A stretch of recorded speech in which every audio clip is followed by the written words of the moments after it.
A lot of what I have to say is not very popular, so I'll just go ahead and get right to it. Obamacare is a lie.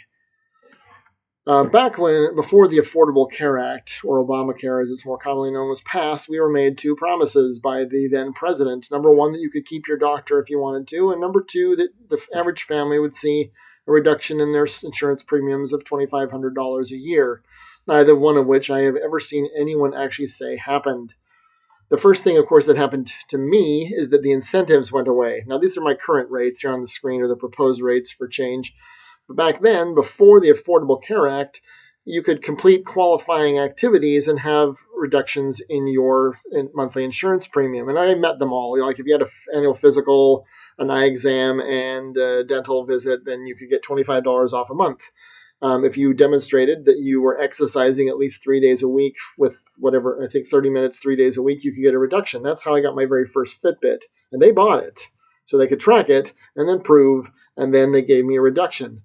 So at the time, I qualified for every single one of them. And so at the time, my price, whatever it was low enough that I paid nothing because I got more credits than necessary and you couldn't get money back. So, which is fine. I was happy to do it. And I was motivated to do those things and report them because there was a financial incentive. Not that I got money, but it meant I didn't have to pay for it. And then as soon as the Affordable Care Act was passed, all those were gone. And so my insurance premium went up from zero to whatever the current rate was because none of those incentives were there anymore.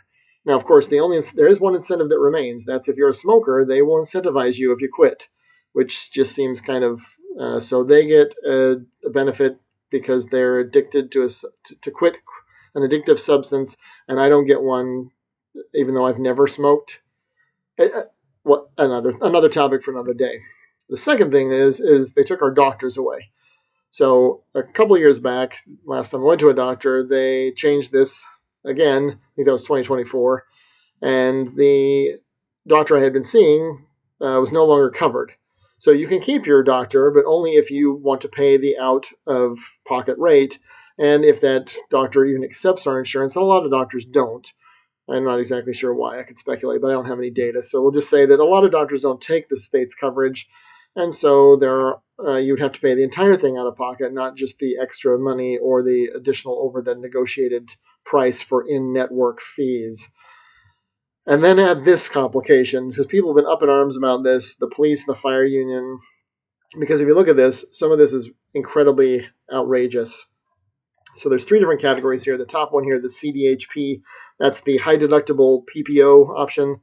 Then we have the low deductible PPO, and then the HMO. And if you look at these and you do the math, the the low deductible PPO and the HMO have up to 80% increases. Now, when we were first informed of this, the state said there would be a slight increase in the insurance premiums. And I don't know about you, but if I got an 80% raise, I would not consider that a slight raise. And if my house went up 80% in value, I would not consider that a slight raise. And so I don't consider an 80% increase in the cost of health insurance coverage to be a slight increase, because it's just coverage. This does not mean we're getting better care. This is that it costs more money. And so, yeah, good times. So here's the problem. There was no COLA this year. So there's no additional money. This is the very first time that anything has gone up for state employees where there was no COLA. Because not only do we have this, but our retirement contributions to PERS are going up as well, to the Public Employee Retirement System. It's like 1.75%. So a Democrat legislature failed to give the big voting bloc of state government employees a raise right before an election. Good job, guys, for the very first time, because the legislature has been dominated by Democrats for a long time. And so usually they realize this and they realize, oh crap, we better give them a raise so they at least break even, because what this means is for the very first time I've worked here, there's a decrease in our take-home pay. Without a furlough, this is nothing changed, but we have less take-home pay, and this just makes it worse. Because if you are in the HMO plan and your health insurance premium just went up 80%, most people can't afford an 80% increase in any of their bills, let alone some of these, which are exceptionally expensive, we're talking about $340 a month in some cases, anywhere from $60 a month to $350 a month. That's a significant difference, and most people don't have a lot of extra discretionary money, or they spend money sometimes they shouldn't because they don't have enough left over to cover changes like this, let alone to have fun and enjoy their lives. So there are people who are understandably up in arms, but it really just goes to show that the government makes promises and then they get elected and then they flip us the bird.